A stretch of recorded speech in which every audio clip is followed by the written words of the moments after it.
아멘, 아멘. 방금 읽은 말씀을 가지고 성령의 전인 줄을 라는 제목으로 말씀을 좀 나누기 원합니다. 우리 계속해서 고린도전서 말씀으로 새벽에 은혜를 나누고 있습니다.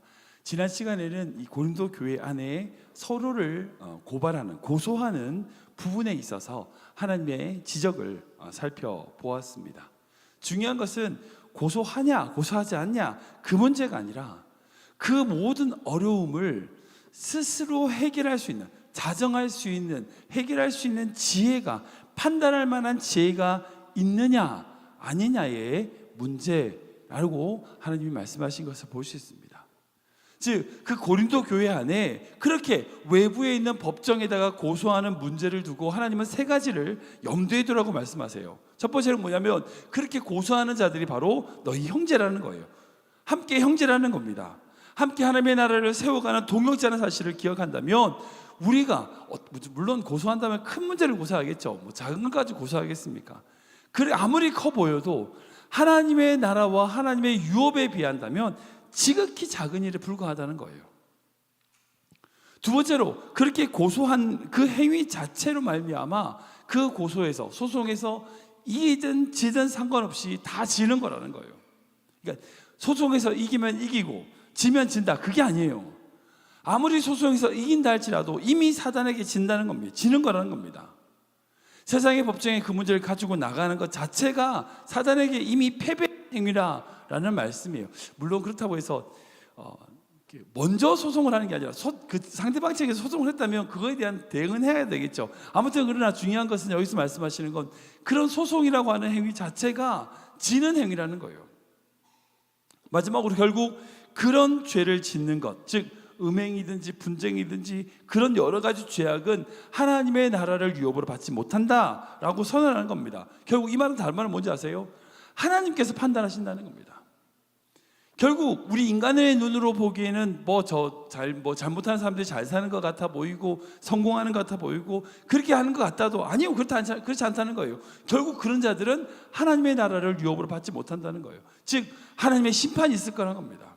우리가 그것을 바라보면서 지금 조금 내가 손해본다 할지라도 내가 내 명예가 좀 실추된다 할지라도 괜찮다는 거예요. 괜찮다는 거예요. 그리고 사도 바울이 이어서 그렇게 하나님의 나라를 유업으로 받지 못한다라고 하는 것을 선언한 이후에 음행에 관하여 다시금 언급하고 있는 것을 보게 됩니다. 우리 15절 말씀 볼까요? 같이 읽겠습니다. 시작. 너희 몸이 그리스도의 지체인 줄을 알지 못하느냐? 내가 그리스도의 지체를 가지고 창녀의 지체를 만들겠느냐? 결코 그럴 수 없느니라. 아멘.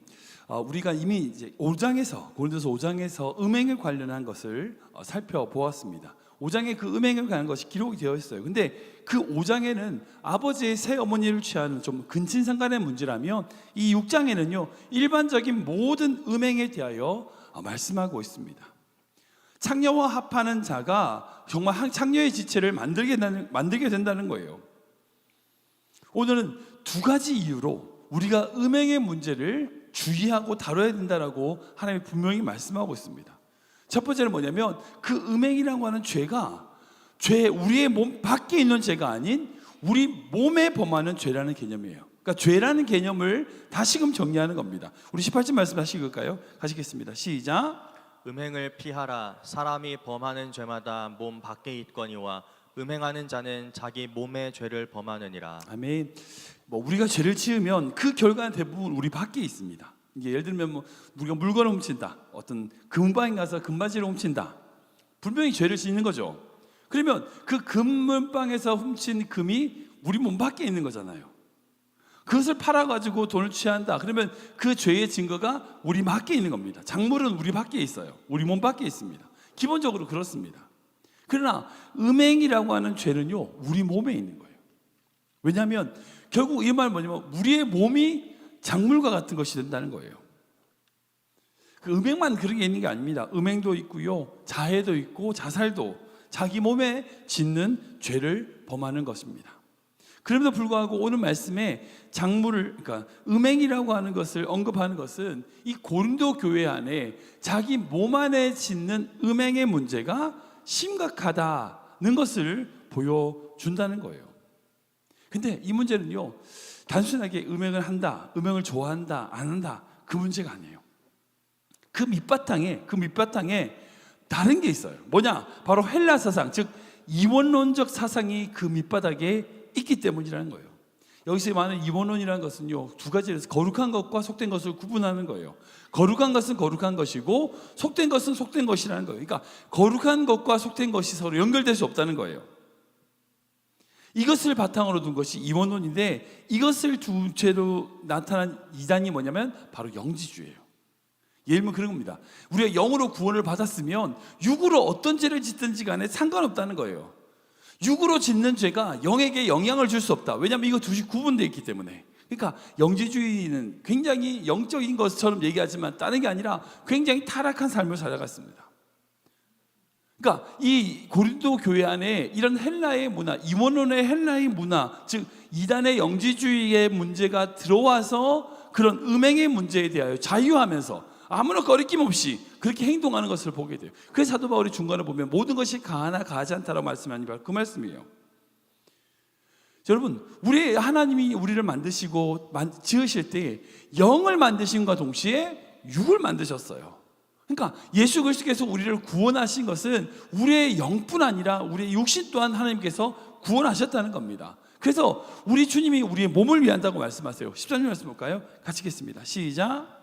음식은 배를 위하여 있고 배는 음식을 위하여 있으나 하나님은 이것저것을 다 패하시리라.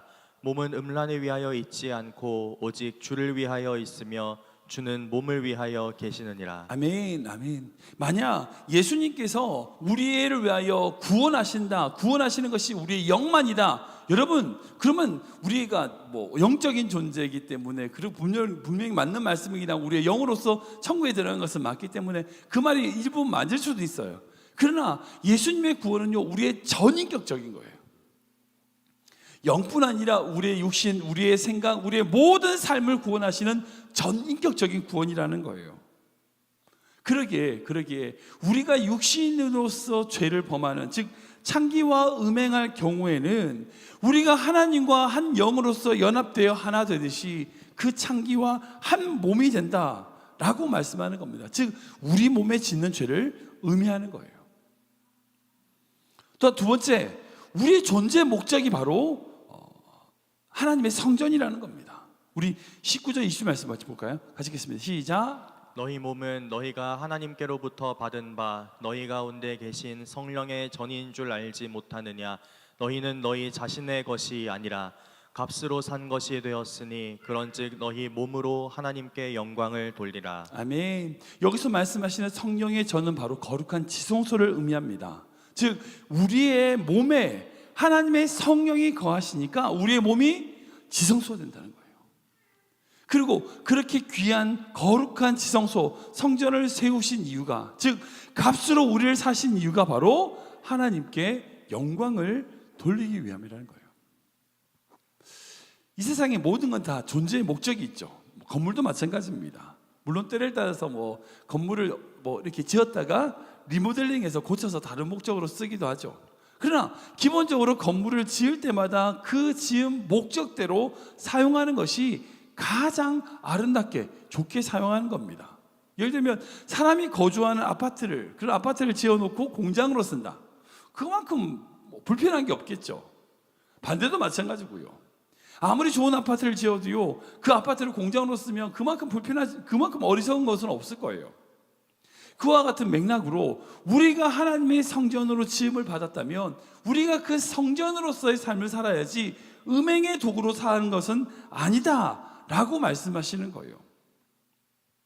사실 여러분, 우리에게 있어서 참 중요한 게 뭐냐, 바로 우리가 왜 있는가, 그리고 어떻게 여기에 있는가라는 바로 목적의식입니다. 우리가 클리브랜드에 왜 있습니까? 우리가 어떻게 여기까지 왔죠? 오직 하나님께 그것이 있습니다. 하나님이 우리를 붙드시고 우리와 함께 하시고 하나님의 그 영광을 위하여 우리가 살아간다라고 하는 분명한 목적의식을 가지고 살아가는 것이 너무나 중요한 거예요. 그래서 그 목적을 위하여 주님께서 그 값을 지불하시고 우리를 사셨어요. 얼마나 지불하셨습니까? 예수님을 지불하셨습니다. 하나님께서 우리를 사기 위하여 영원한 생명이신 그분의 아들 예수 그리스도를 대가로 지불하셨어요. 그러니까 우리는 100불짜리도 아니고요, 1000불짜리도 아니에요. 우리는 예수님짜리예요. 생명짜리예요. 영원한 생명짜리예요. 우리는 그 값을 치르고 영광을 하나님이 구원하신 자입니다. 그러기에 우리는 그 하나님께 영광을 돌려야 하는 존재라는 거예요. 우리의 욕심이나 우리의 만족이나 우리의 쾌락을 위하여 살아갈 수 있는 존재가 아니라는 겁니다. 우리가 이 사실을 잘 기억해야 돼요. 우리가 이 사실을 반드시 붙들고 있을 때에, 우리 삶의 목적의식을 반드시 붙들고 있을 때에 우리 하루하루의 삶에서 하나님의 영광을 위하여 한 걸음 한 걸음 나아갈 수 있어요. 우리 청년들이 좀 많이 나왔는데, 청년들 때에 우리가 정말 조심해야 될 부분이 이거예요. 정말 하나님의 영광을 위하여 우리가 한 걸음 한 걸음 살아간다. 여러분, 그게 뭐죠? 어떤 의미죠? 여러분들 삶 가운데 여러분 적용하셔야 돼요. 왜 공부를 하세요? 왜 돈을 버세요? 왜 운동을 하시고요? 왜 교회를 나오세요? 우리는 주님의 영광을 위해서 쓰임받는 존재라는 겁니다. 그러기 위하여 우리를 핏값으로 사신 거예요. 그러기에 우리는 이 말씀을 반드시 기억해야 됩니다. 로마서 말씀 볼까요? 같이 읽겠습니다. 시작. 그러므로 형제들아, 내가 하나님의 모든 자비하심으로 너희를 권하노니 너희 몸을 하나님이 기뻐하시는 거룩한 산 제물로 드리라. 이는 너희가 드릴 영적 예배니라. 아멘, 아멘. 우리의 몸을 하나님이 기뻐하시는 거룩한 산 제물로 드리는 겁니다. 우리의 몸을 드린다는 것은요, 바로 우리의 시간을 드린다는 거예요. 우리의 삶을 드린다는 겁니다. 그뿐만 아니라 우리의 삶의 목표를 드린다는 거예요. 그것이 바로 우리가 드려야 될 영적 예배라는 겁니다. 악한 세상입니다. 음행과 음란이 가득해요. 여러 가지 문제들이 지금 이 세상에 가득합니다. 그때 우리가 이 말씀을 반드시 기억해야 됩니다. 혹시 우리가 고린도 교회의 그런 성도들의 모습처럼 음행의 길에 빠져 있다면 되돌이켜야 돼요. 우리가 하나님의 거룩한 성전으로서 우리를 사시기 위하여 그분이 지불하신 값을 기억하고 오직 하나님의 영광을 위해 살아가는 귀한 구별된 삶을 사시는 성도 되시길 축원합니다. 말씀 정리하겠습니다. 오늘 본 말씀은요, 우리 성도님들에게 직접 해당 안 될 수도 있어요. 근데 분명히 알고 계셔야 되는 말씀이에요. 음행이라고 하는 죄는요, 결코 우리와 멀리 있지 않습니다.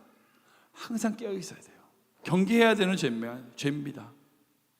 우리가 이 음행이라는 죄를 경계해야 될 두 가지 이유가 있어요. 첫 번째는 이 음행이라는 것은요, 외부에 짓는 죄가 아니라 바로 우리 몸에 짓는 죄예요. 우리 몸에 남기는 죄라는 겁니다. 또한 우리가 바로 하나님의 성전이라는 사실을 기억하셔야 돼요. 하나님이 걸어가시는 거룩한 지성소라는 것, 우리가 이것을 기억할 때 우리를 위하여 자기의 생명을 드신 예수 그리스도의 그 십자가를 기억할 때 우리는 주님께 거룩한 산제물로 우리의 삶과 우리의 몸을 드릴 수 있다는 거예요. 정말 이 사실을 기억하시면서 날마다의 삶 속에서 주님과 늘 동행하며 주님이 기뻐하시는 정말 영광스러운, 주님께 영광 돌려드리는 귀한 믿음의 성도 되시길 주님 이름으로 축원합니다.